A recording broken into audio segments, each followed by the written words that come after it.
We've got two more market failures to look at, and what I'm going to do is to cover these two in one short presentation. We've got to look at something called factor immobility of labour, and we've also got to look at a market failure we call income inequality. So we'll look at the factor immobility one first of all then. Now, the problem we have here, and if we think back to topic one, every single country has a production possibility boundary. This measures the maximum number of goods and services that a country is able to make. If you've got people unemployed, then clearly you've got some resource going unused. So we're looking here at workers and what stops workers from taking jobs. We've got something we call geographical immobility,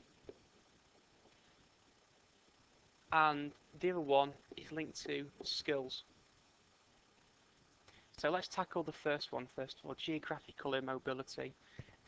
Sometimes the jobs could be in one part of the country, but unfortunately the people that are unemployed living in a different part of the country. Now in theory what should happen is those people should be prepared to move to that part of the country where the jobs are. That would solve the problem. However, the problem here is that people often have ties to a certain area. They might have friends or family or a house in a particular area. Maybe they can't afford to move anywhere else. So geographical immobility of labour, jobs exist somewhere in the country, but people are unable to move to take them jobs. The second problem we've got is skills mismatch. It's possible within a town for there to be jobs available, but people are unemployed, they lack the skills to take that job. So for example, if you're an unemployed coal miner and the local ICT company wants a new programmer, you couldn't go and get that job, you haven't got the right skills for the job. So these are things that stop people taking job opportunities in and around the country. If we were looking for government intervention, some things the government can do here is to help people with information. So the Job Centre Plus, for example, provides information about job opportunities. Maybe it will help people go and look at them jobs, be interviewed for them. Another one, education and training. So we could actually help retrain people, give them the right skills to go out and get a job in the workplace. We can also set up what we call enterprise zones. If some people are unwilling to leave a particular part of the country, let's take the jobs to them. Let's give a business a subsidy or a tax break or an incentive to move to a high unemployment area and take on board those people. Income inequality. This occurs when we're measuring the gap between the rich and the poor. So looking at the difference between the rich people in society and the poor people in society.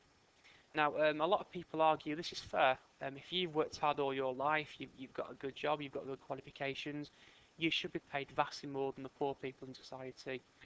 However, the problems we've got here, though, is that some poor people haven't had the opportunities that some people have had in life. So, for example, the stats show that people born into single-parent families, born into certain parts of the country, low-income areas, for example, will go to poor schools. They'll not receive the same support and chances in life that rich people will have.